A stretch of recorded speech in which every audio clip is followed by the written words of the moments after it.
Oke, selamat pagi teman-teman semua, peserta PCA ya. Nah, kali ini aku bakalan sharing tentang how to become bio-entrepreneur. Nah, jadi di sini aku akan cerita gimana pengalaman aku dulu yang tadinya mahasiswa biologi, terus, bisa mengembangkan passion aku di biologi itu menjadi bisnis sampai dengan sekarang gitu. Langsung aja.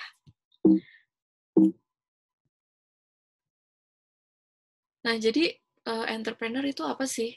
Nah, sebenarnya kalian bisa cari sendiri sih di Google, sekarang udah banyak banget yang ngebahas tentang entrepreneur, tapi kalau misalnya kalian masih penasaran, nah di sini aku tulis kalau entrepreneur itu adalah seseorang yang membuat sebuah organisasi atau menjalankan sebuah bisnis, yang dia itu bisa mengambil resiko lebih daripada, orang-orang yang menjual barang atau melakukan bisnisnya sendiri gitu.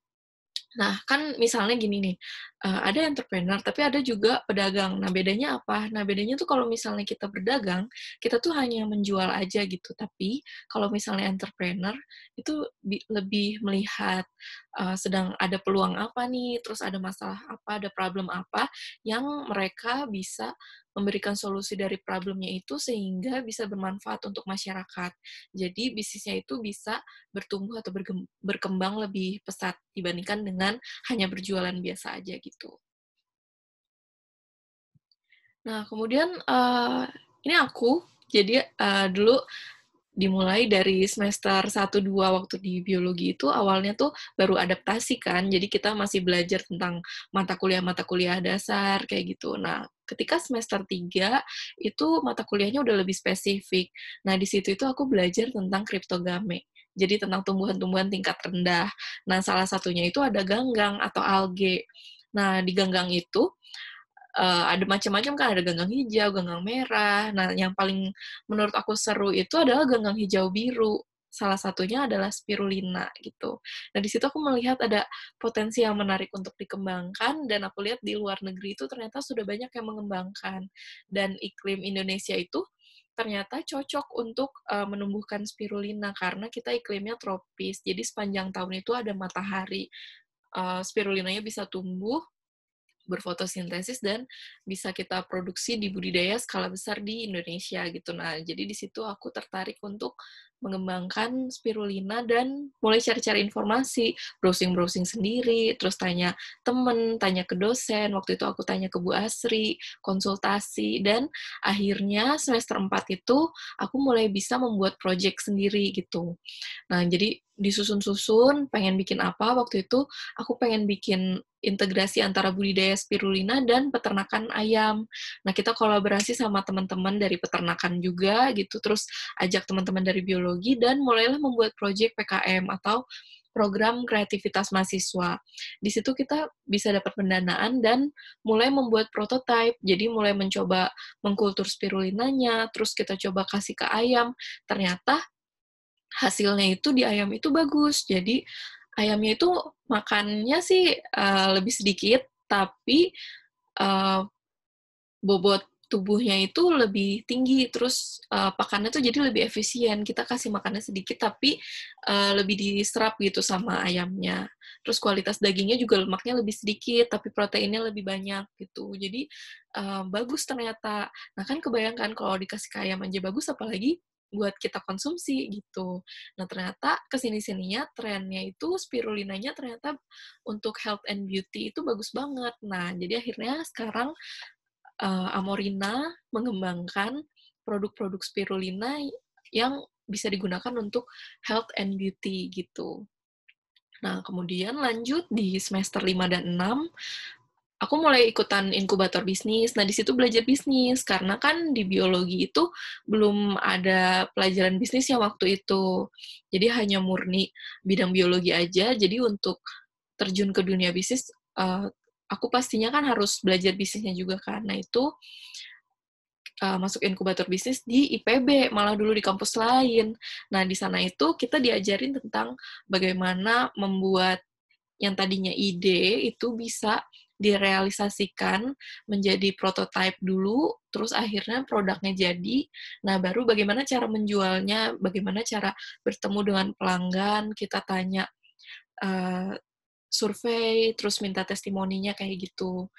Nah, kemudian Di tahun-tahun terakhir, yaitu di semester 7 dan 8, di situ baru mulai fokus penelitian untuk budidaya spirulinanya, terutama pencarian medium alternatif atau pupuk untuk spirulinanya itu yang lebih ramah lingkungan dan lebih ekonomis, sehingga ketika kita nanti bisa budidaya skala besar itu kita udah tahu media yang pas yang bisa kita perbanyak gitu, diproduksi skala massal. Nah, setelah lulus dari S1 biologi, terus mulai mau fokus di bisnisnya gitu kan. Nah, di situ aku lanjut lagi S2, terus kita fokus penelitiannya adalah pencarian bibit unggul spirulinanya. Nah, jadi kan tadi pupuknya udah dapet nih, berarti kita harus punya spirulinanya yang bagus kan. Nah, jadi di situ kita treatment bibit-bibit spirulinanya sampai kita mendapatkan bibit yang produksi antioksidannya itu paling tinggi. Jadi bisa diperbanyak gitu nanti. Gitu.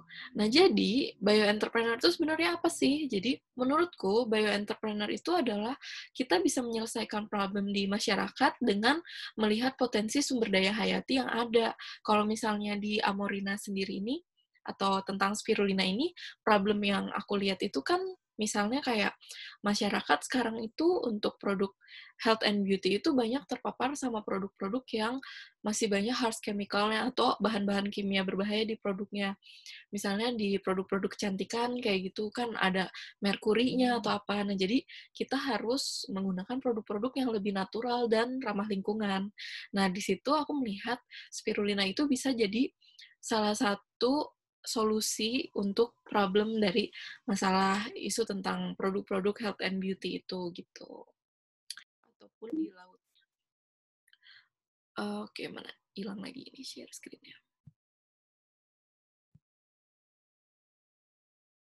Nah, jadi kalau misalnya kita lihat spirulina itu kan banyak juga yang bilang dia rumput laut. Sebenarnya bukan rumput laut, tapi dia itu adalah ganggang dan dia itu hidup di air. Jadi kalau misalnya kita lihat air suka hijau, nah itu tuh karena ada fitoplankton atau ada ganggangnya gitu. Nah, air yang hijau itu tuh kalau misalnya kita lihat di mikroskop, kalau dia itu adalah spirulina, nah nanti kelihatan sel-selnya itu bentuknya spiral kayak yang ada di gambar gini. Nah, yang spesial dari spirulina ini itu struktur selnya itu dinding selnya itu seperti bakteri gram negatif. Jadi dia tersusun dari peptidoglikan, bukan selulosa. Nah, karena dinding selnya itu peptidoglikan, dia lebih mudah dicerna oleh tubuh gitu. Jadi kalau kita makan spirulina 1 gram, nah itu 1 gramnya itu juga yang bisa diserap oleh tubuh gitu. Sedangkan kalau ganggang lain, karena ada selulosanya, jadi biasanya yang diserap hanya antioksidan-antioksidannya aja, tapi bahan organik yang lainnya itu nggak bisa diserap sama tubuh gitu. Nah ini ya, jadi tadi dinding selnya itu terdiri dari lapisan peptidoglikan, sehingga sangat isi untuk dicerna oleh tubuh gitu. Nah, juga kandungan nutrisi pada spirulina ini juga sangat tinggi protein dan vitaminnya. Jadi proteinnya itu bisa sampai 70% dari biomasa spirulinanya itu. Jadi kalau misalnya kita makan 1 gram spirulina, maka 0,7 gramnya itu adalah protein. Dan itu tidak dimiliki oleh tumbuhan lain gitu. Sekalipun misalnya kita tahu protein paling tinggi misalnya kedelai. Nah, tapi kedelai aja nggak sampai 40-50% sebenarnya proteinnya. Nah, spirulina itu bisa sampai 70%, jadi sangat tinggi gitu. Nah, misalnya nih kita bandingkan, kita mengkonsumsi 1 gram spirulina atau kira-kira hanya seujung sendok teh gitu. Nah, itu vitamin A-nya itu sama dengan 100 gram wortel atau 100 gram bayam gitu. Ya, jadi kan banyak banget. Nah, makanya mengkonsumsi spirulina itu bagus untuk kamu yang malas makan sayuran. Jadi makannya cuma kering-keringan aja nih, biasanya cuma nasi ayam gitu. Nah, ini cocok banget nih buat kalian. Jadi bisa spirulinanya itu dicampur sama jus. Misalnya kalian bikin jus jeruk atau misalnya jus alpukat atau jus buah naga gitu. Nah, itu dicampur spirulina, nah itu bisa ngeboost nutrisi kamu gitu. Jadi nggak gampang capek, terus juga kulit kamu kelihatan lebih sehat gitu, lebih fresh gitu. Nah, kalau untuk penelitian tentang spirulinanya itu banyak banget. Jadi bisa kita lihat ya, mulai dari ginjal, terus untuk antiinflamasi, anti kanker, antivirus juga. Nah, itu tuh banyak. Nah, jadi sebenarnya sih intinya spirulina itu bisa memperbaiki metabolisme kamu gitu. Jadi kalau misalnya ada yang nggak seimbang di dalam tubuh kamu, nah dia itu bisa memperbaiki sehingga nanti metabolismenya bagus, maka kamu akan sehat gitu. Makanya beda dengan obat-obatan, kalau misalnya obat-obatan kan kita makan obat itu ketika kita lagi sakit, kita minum obat gitu. Nah, tapi kalau spirulina ini justru harus kita konsumsi waktu kita lagi sehat, supaya tidak sakit, gitu. Nah, juga, lagi zaman pandemi kayak gini kan, nah bisa nggak sih spirulina digunakan sebagai antiviral gitu, jadi untuk pertahanan tubuh terhadap virus. Nah, ternyata beberapa peneliti itu udah membuktikan bahwa spirulina itu bisa bermanfaat juga sebagai agen antiviral gitu. Nah, kenapa sih bisa kayak gitu? Karena spirulina ini kandungan polisakaridanya itu bisa menaikkan aktivasi sel makrofag, juga produksi sitokin serta menstimulasi antibodi. Jadi kita bisa punya pertahanan yang lebih bagus gitu untuk menghadapi virus yang masuk. Nah, jadi lagi pandemi kayak gini kalian juga bisa konsumsi spirulina untuk daya tahan tubuh juga gitu. Nah, kalau misalnya kita bandingkan antara spirulina dengan multivitamin. Nah, biasanya produk-produk multivitamin itu kan spesifik. Misalnya cuma ada B kompleks, vitamin A, vitamin C gitu. Nah, tapi kalau di spirulina ini dia tuh ada macam-macam, ada proteinnya juga, ada enzimnya juga. Terus dia penyerapan di tubuhnya juga tinggi dan mudah dicerna secara menyeluruh. Nah, sedangkan kalau multivitamin itu dia nggak ada enzimnya, jadi hanya vitaminnya aja gitu. Dan dia lebih sulit dicerna. Jadi sebenarnya kita konsumsi itu kalau multivitamin masih banyak juga yang terbuang gitu. Nah, tapi kalau spirulina itu dia lebih efisien gitu. Nah, spirulina itu tuh bisa dikonsumsi bentuknya yang umum ya, biasanya ada kapsul, tablet gitu. Nah, tapi sebenarnya, penelitian-penelitian itu udah membuktikan kalau spirulina dicampur dalam makanan, itu sebenarnya lebih efektif. Karena ketika dia itu ketemu sama gula dan garam itu, aktivitas antioksidannya itu meningkat. Jadi menurutku lebih bagus mengkonsumsi spirulina itu dengan dicampur ke makanan seperti misalnya ke yogurt, ke smoothies, atau di sup, atau di ice cream kayak yang digambar ini. Nah, itu lebih bagus gitu daripada bentuk yang kapsul kan biasanya kita lebih cepat bosen gitu. Nah, jadi spirulina itu bukan obat ya, jadi kamu harus mengkonsumsi spirulina waktu lagi sehat gitu. Nah, ini proses produksi spirulinanya, jadi kita juga spirulina bekerja sama dengan petani-petani lokal di Indonesia. Jadi kamu sebagai anak biologi itu bisa banget menjadi seorang leader dan kamu lihat potensi apa yang mau kembangkan dan kamu bisa cari tahu siapa aja yang bisa kamu ajak kerja sama gitu. Misalnya kalau kamu nggak ngerti bisnis ya kamu bisa join kolaborasi sama anak ekonomi, anak administrasi bisnis misalnya. Nah, untuk produsennya kalau misalnya kamu nggak punya kolam sendiri atau kolam kamu itu kecil, kamu bisa kerjasama sama petani-petani lokal juga.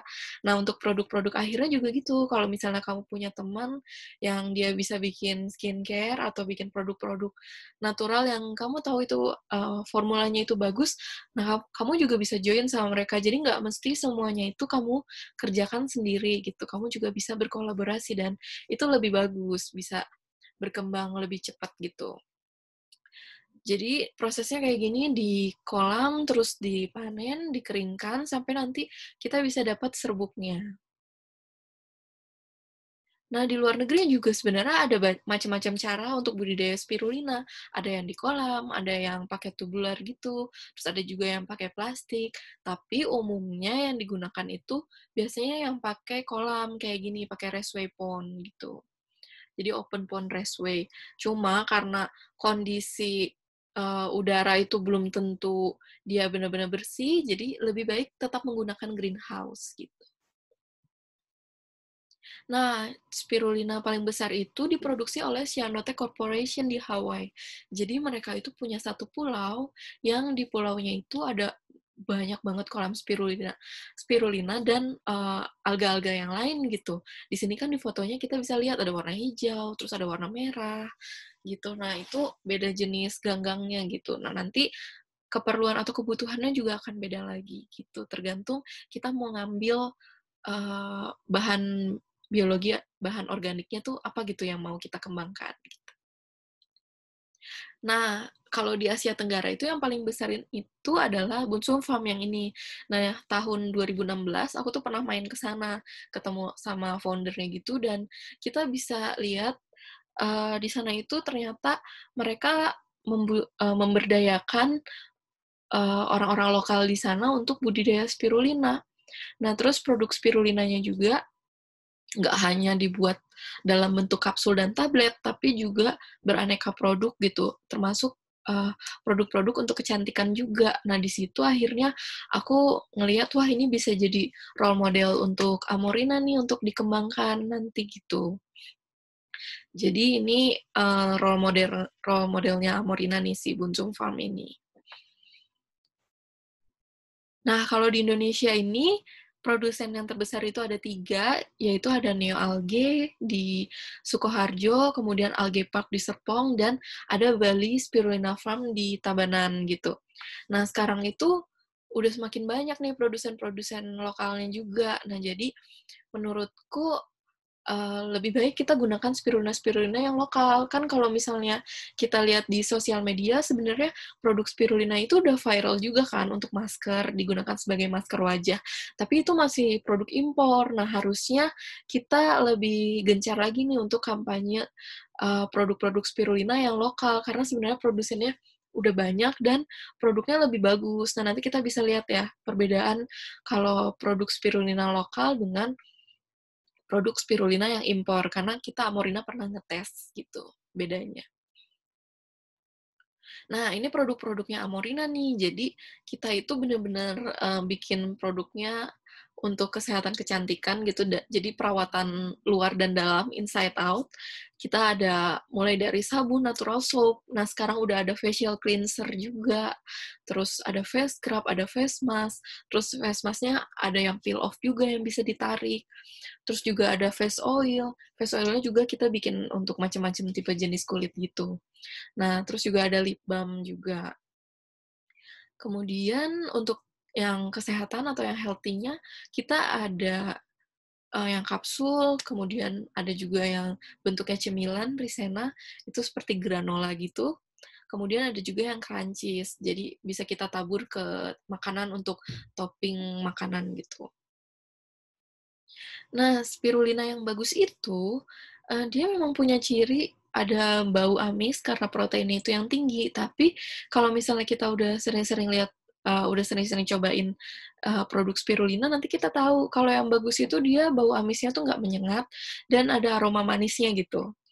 Kalau, beberapa yang bisa sensitif untuk cium bau spirulinanya itu sebenarnya ada aroma kayak vanilanya gitu kalau kita cium, jadi dia ada manisnya. Nah, terus dia juga warnanya mulai dari dibudidaya sampai dengan jadi serbuk itu warnanya masih sama, jadi masih hijau tua. Mendekati warna pada saat masih basah gitu. Terus kalau kita cek di lab, kadar proteinnya itu minimal 62%. Kalau misalnya di bawah 62, itu menurutku itu udah untuk feed grade, udah nggak layak untuk food grade lagi gitu. Nah, jadi ini ya, kita beli spirulina lokal aja. Kenapa? Karena kita pernah ngetes, jadi ada spirulina powder, terus kita cek di bawah mikroskop. Nah, ternyata yang produk dari luar negeri itu, dari China khususnya yang kita tes, itu di mikroskop itu selnya udah nggak kelihatan utuh lagi. Jadi, dia bentuknya udah titik-titik aja. Jadi, selnya udah rusak gitu, udah pecah. Nah, sedangkan kalau beberapa sampel spirulina yang kita ambil dari produsen lokal, kalau kita lihat di mikroskop itu masih ada sel spiralnya, jadi masih ada bentuk sel spirulinanya gitu. Nah, artinya kan selnya masih utuh, berarti belum ada protein atau bahan-bahan organik yang terdenaturasi gitu. Jadi semuanya masih bagus gitu, masih fresh dan sangat optimal untuk dikonsumsi atau digunakan oleh kita gitu. Jadi lebih baik kalian gunakan produk spirulina yang lokal aja, jangan yang impor. Nah, jadi sekian presentasi dari aku, semoga menginspirasi. Jangan lupa cek Amorina Instagramnya di @amorinafarm, terus di Tokopedia, di Shopee juga ada kalau misalnya kalian tertarik untuk beli produknya, cari aja Amorina Farm.